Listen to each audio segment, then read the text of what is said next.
Unya kay panday man ang akong amahan, nya panday pud ang akong banahan. So agpod naliwat perting kuskus diha sa gabas nga madi kay saon man nga ginahinay man ta og ayo aning among payag nga kagubaon na kaayo.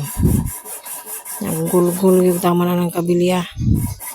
May na lang ba dako-dako po dong masave sa labor kay kamera may katrabaho ani mong payag.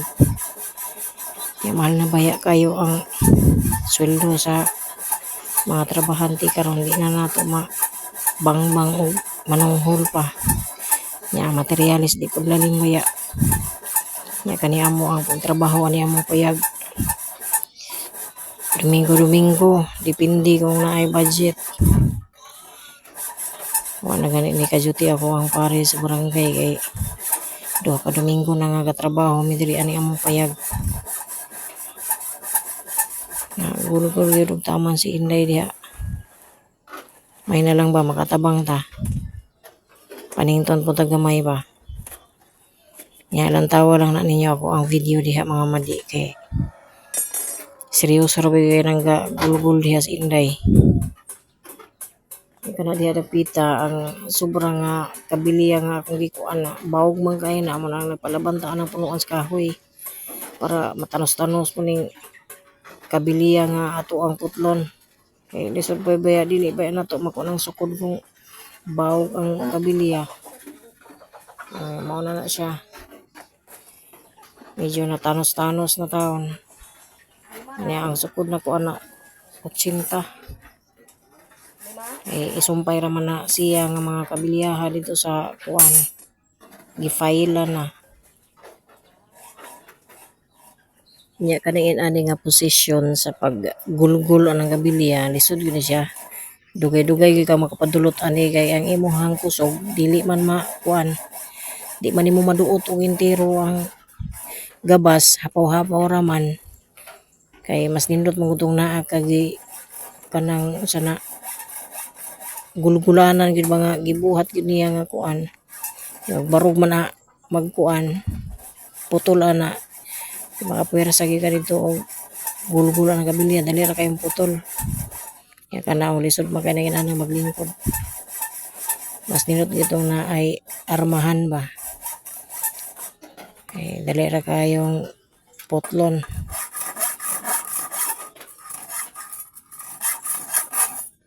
Dagko na kay kong singot ani mga higayon na mamadi kay liman ba uri kag gulgulan ang kabilya bating gahiya. Gamay lihok ani ako ang lawas as panington ginayon. Labi na kay medyo ni dako-dako ni ako ang lawas ron. Mga dali kay kung panington pero mas okay po din noon siya. Nagawsan ko nagsingot kapoy po ba kayo sa lawas ning di panington. Unya ang paagi sa pagputol sa kabilya guys inana radi gid ani mo entero nga gulgulo nimo hantud maputol pwede ra katunga lang siya dahil nanaora nimo bagbawgon nimo hantud maputol siya ikalas na kay kag kusog ug hutdon gid nimo gulgul ng kabilya nga gahi kayo.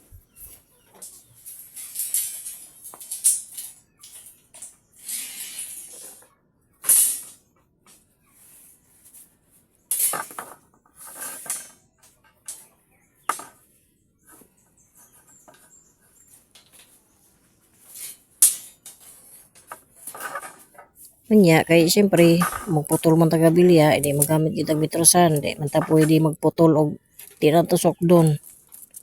Kamao po tag mo gamit ana mitrosan anak ba tag panday nya bana panday pag yun di may pagka angay gid kayo.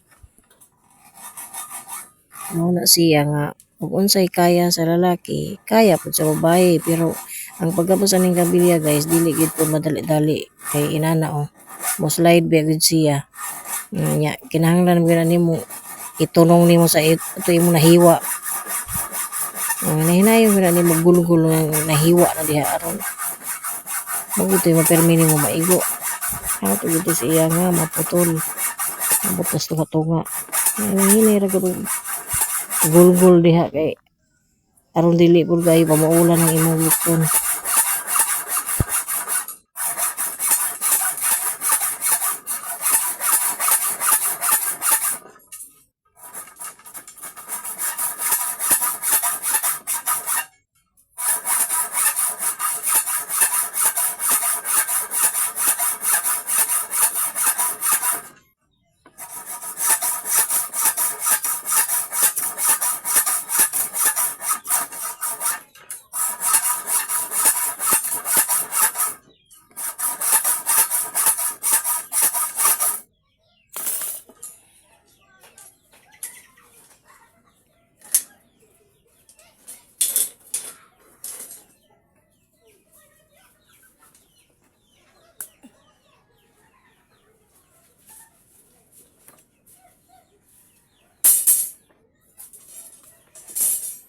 Ug mao ra to mga mandi, daghang salamat sa pagtan-aw.